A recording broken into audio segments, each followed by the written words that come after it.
Almost doesn't seem fair at times that Alabama gets to have a spring game and keep up with everyone else and get their team prepared for the fall. But, of course, Nick Saban and his crew, his coaching staff, never satisfied, and they will complete their spring sessions this Saturday in the annual A-Day game. We got Stephen M. Smith of Touchdown Alabama on the line, as always, to help us break down Alabama football. Stephen, how you doing today? Doing well, Mark. There's a lot of energy here. There's a lot of energy here in the Tuscaloosa area. Aside from the spring game, a lot of this energy is geared toward there's a new elephant on the campus. Big Al has to share the responsibility of the love he gets from the fan base as a 19-foot, 7-ton elephant bronze statue by the name of Tuska has made an appearance in Tuscaloosa. So hopefully no jealousy from Big Al as he has to share the fans with Tuska. Well, there's only so much room outside the stadium for more statues. I know the Bear, of course, has one. Nick Saban will have one someday. So they've got an actual statue that's going to be permanently outside the stadium? They have an actual statue that's outside Bryant-Denny Market on the southeast corner of University Boulevard and Wallace Wade Avenue. Now, in terms of the coaches that have statues, you're correct. Bear Bryant has one. Nick Saban has one. Wallace Wade has one. Frank Thomas has one. And Gene Stallings has one. So now they have built one for Tuska. So once again, my thoughts are with Big Al. No jealousy from his end, hopefully. Now, see, the last time I was there, Stephen, it was prior to Stallings' statue and, of course, Nick Saban's statue. I'm talking early 2000, 2001. In that range. So Nick Saban, I guess this passed me by that Nick Saban already has a statue, even though he's not completed his coaching tenure. He's got one. I think University put his together, I want to say after the second national championship. It probably was the third, but more than likely after the national title in 2011, they went to work on the Saban statue. Yeah, well, his credentials are well documented and pretty secure. He could go 0-12 for 10 consecutive years, and he's still right at the top of the list. All right, we got Stephen on the line from touchdownalabama.com. His show, In My Words, comes your way right here on YouTube, Monday, Wednesday, Friday at 6 o'clock Central Time. I would encourage everybody to head over to Touchdown Alabama right here on YouTube, and you can do that also on your favorite audio platform. Just tremendous in-depth Alabama football coverage. All right, Stephen, Bryce Young, he's a star before he's really even done anything at this level. Of course, we saw glimpses of him last year through his first collegiate touchdown pass. But, of course, all eyes are going to be on Bryce Young, and is he everything that we expect him to be kind of idea? Mark, I have never seen this type of energy and anticipation and expectations for this upcoming spring game, And I've been wanting to say that this is the most important, significant, pivotal spring game of the Saban era due to the fact that fans and us as media personnel, we didn't get this last year because of COVID-19.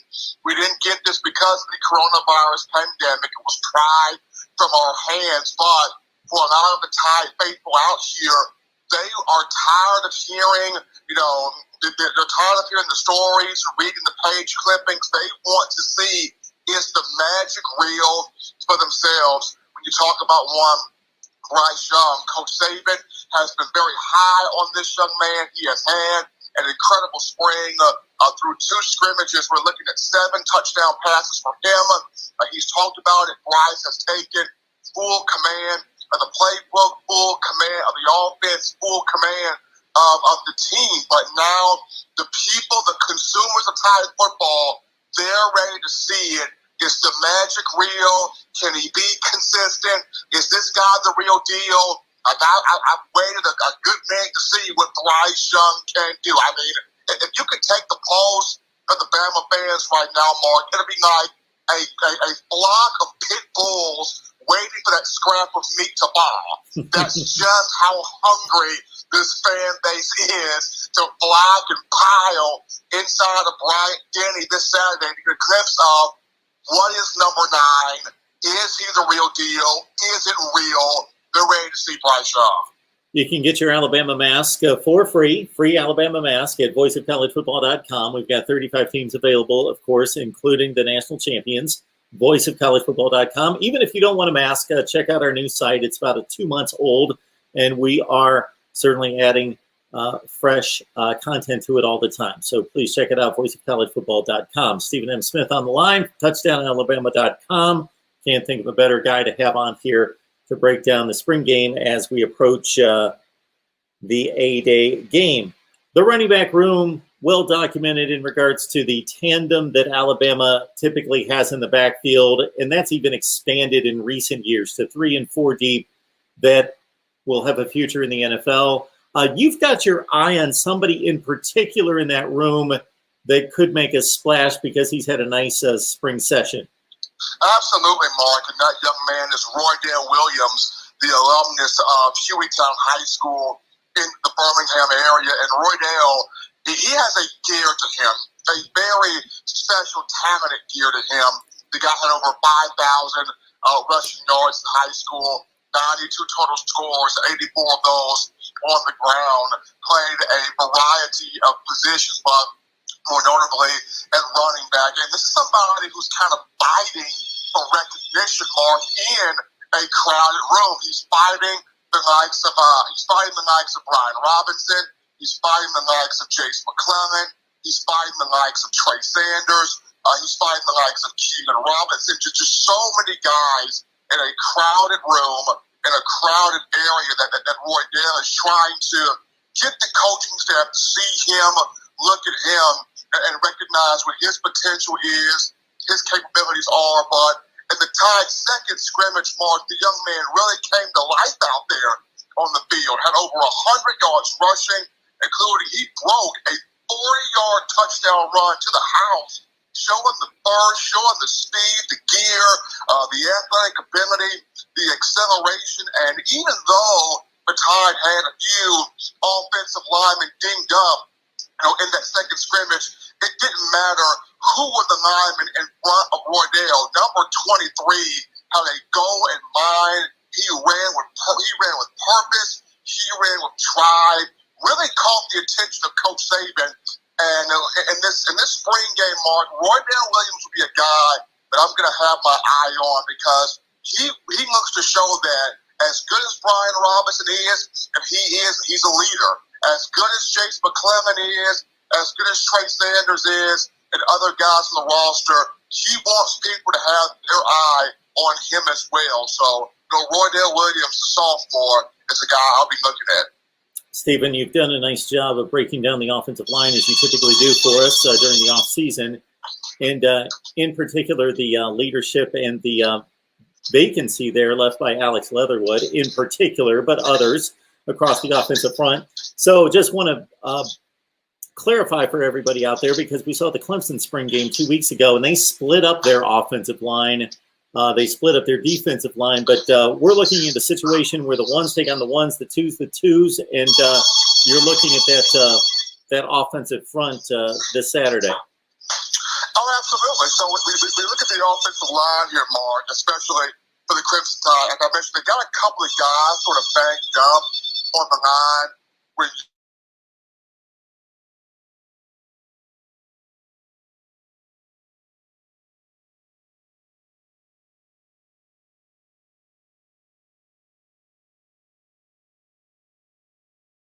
this is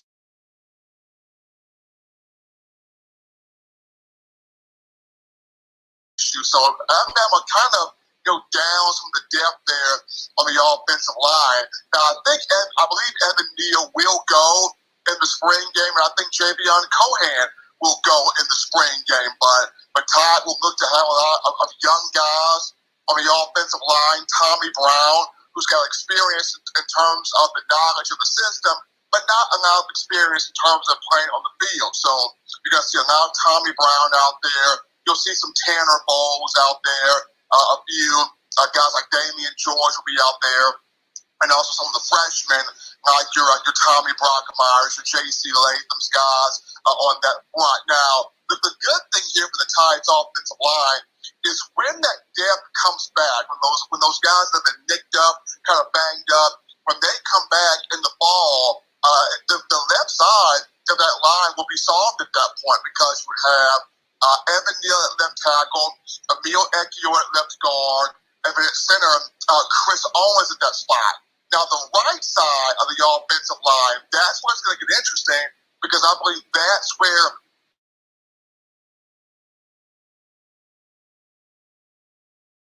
that spot, he said,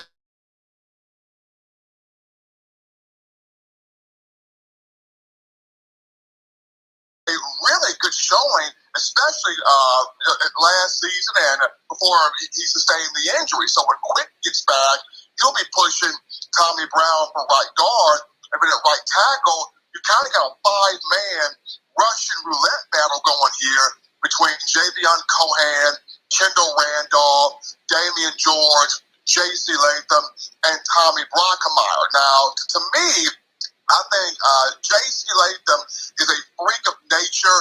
He's a very dominant athlete, tremendous quickness, great size.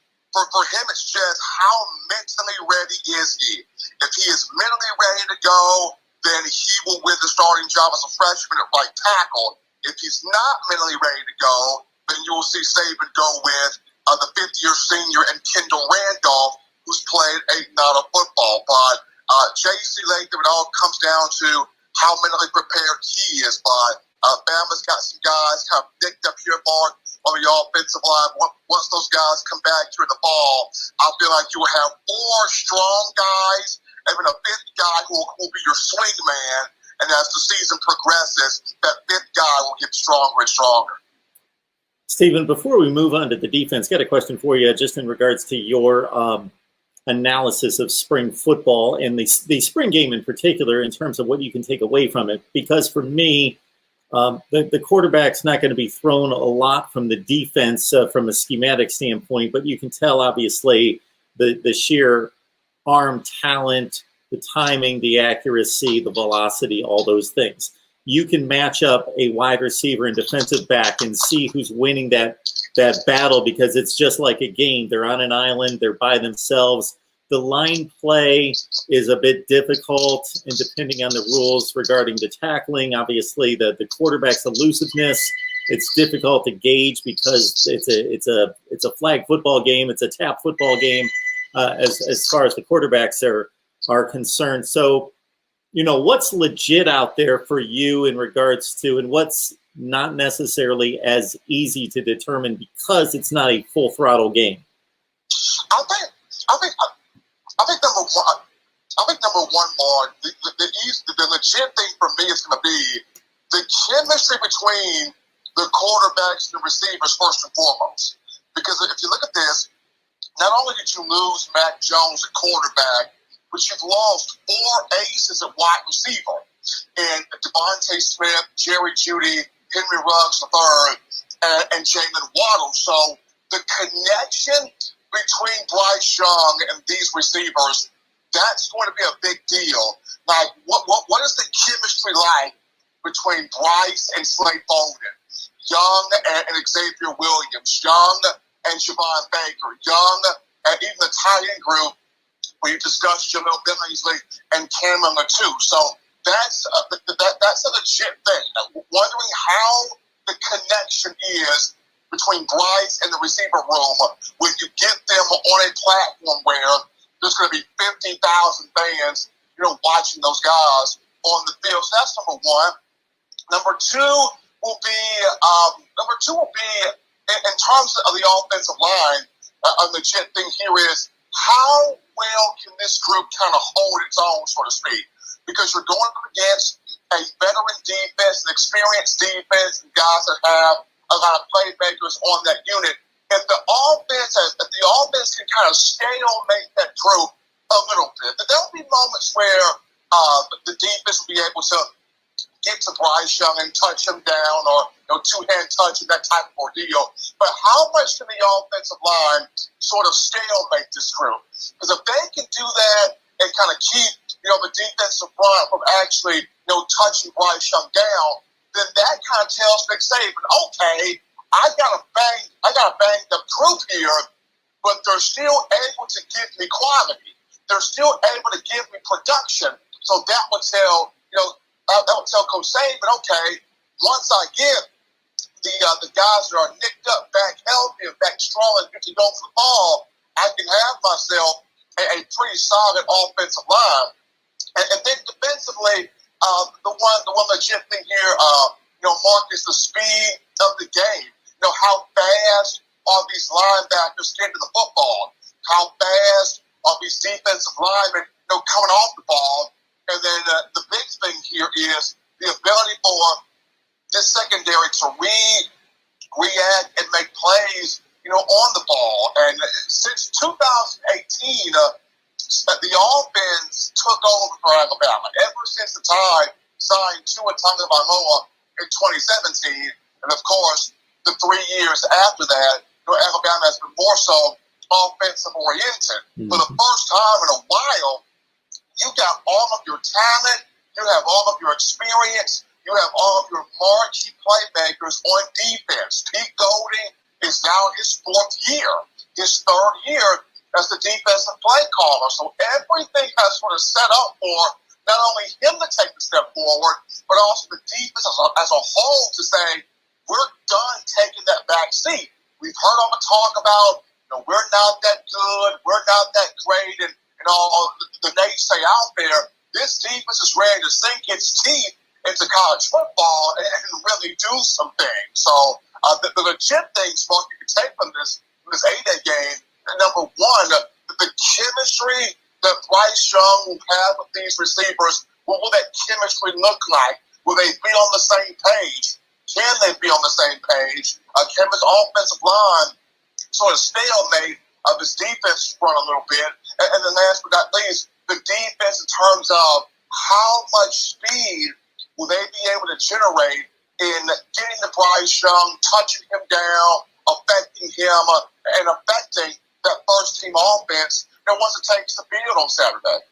So basically, Stephen, I think you answered my curiosity regarding the excitement over this defense in particular, because, of course, more so than anything else, this championship run under Nick Saban was built first and foremost, as you stated, on defense, but the layers of 5 and 4 stars at every position are there every year. It's really no different. It just is just talent just stacked upon talent. So it's basically Golding being there for 4 years now, and most of the productivity, not just talent, but experienced, productive talent, all coming together with the same roster, the same team this year.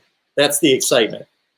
Absolutely. I mean, you've got fans that want to see, and I know Nick Saban has mentioned that he's kind of gotten at peace with, defenses nowadays not going to be as dominant, as elite, as stifling as those in 5, 10, or even down to 3 to 4 years ago.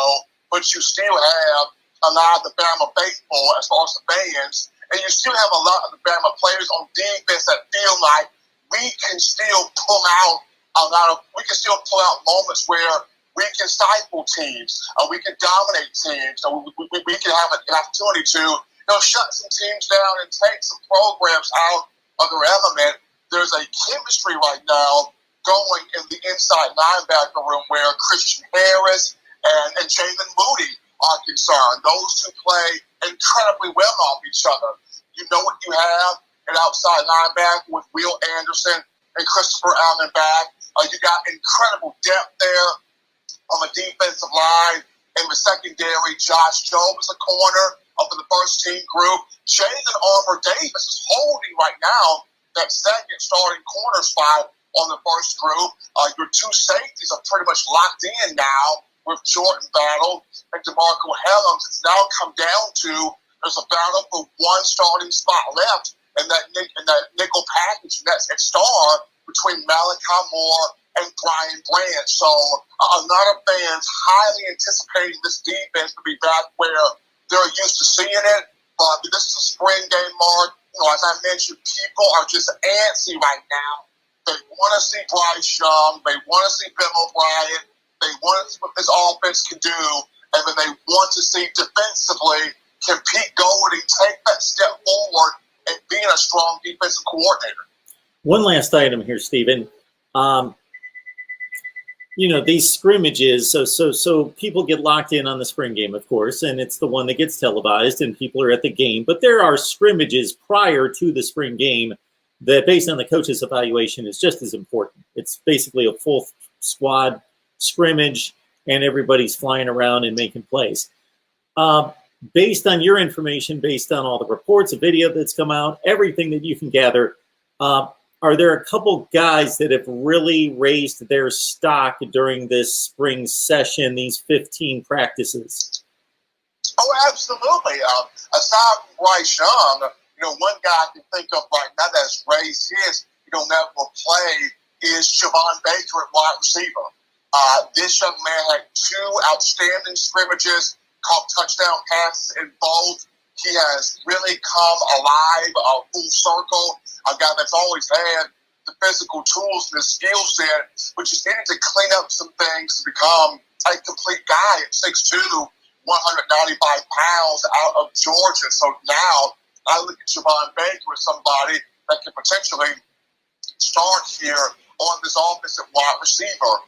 If not Siobhan Baker, after Siobhan Baker, I look at the tight end room. Cameron Latou is another guy that's really come alive. He's had touchdown receptions in both scrimmages at tight end. And while we know what Jamil Billingsley can provide, I look at Latou at 6'5", 250 pounds, and this is a dude that's not only an incredible blocker, but he's got the hands, he's got the speed, he's got the route concepts. It was in practice last year where the quarterback room was starting to really hit him in those practices, and he was catching passes, he was making plays, and the coaching staff, he really caught their attention, and they had to move him off the roster. So Cameron Latou has made a lot of noise. The first scrimmage, Roydell Williamson had his best showing. The second scrimmage he did, but Brian Robinson is the running back that's really sort of raised his level of play, being a leader in the room. He's had a tremendous spring. Both scrimmages he played well, and there's a lot of things that he's trying to do in terms of improving his potential NFL draft stock. And then defensively, Marcus Banks is a guy that has raised his level of play. And I know he's a second-team corner on defense, but he had 2 interceptions in the second scrimmage. He picked off Bryce Young, kind of pulled Bryce Young to play, picked him off, picked off Paul Tyson as well, really showing, Coach Saban, Jay Alive, the defensive backs coach, and the defensive coaching staff, that he is somebody that can really give you some quality. So throw Marcus Banks in there as well. So those are just a few guys like that. When you look at Baker, Cameron Latou, Brian Robinson, and even on defense, Marcus Banks. So there's been a few guys, Mark, but in these 2 scrimmages prior to the spring game that have raised their level of play, that have raised the expectations with just the energy and the production they've shown. He is Stephen M. Smith of TouchdownAlabama.com. Check out the work there right here on YouTube, Monday, Wednesday, Friday. A live show at 6 o'clock Central Time, in my words. Stephen, we always appreciate you stopping by. Get yourself something to eat there at the spring game. Have a good time. Kick back. Hopefully the weather will cooperate and you'll be all set to wrap up another spring session for Alabama football. Absolutely, Mark. I will do so. And when we recap this, I will give you a rundown on the cuisine. I count on it. I count on that, Stephen. You have a great day. You too, man.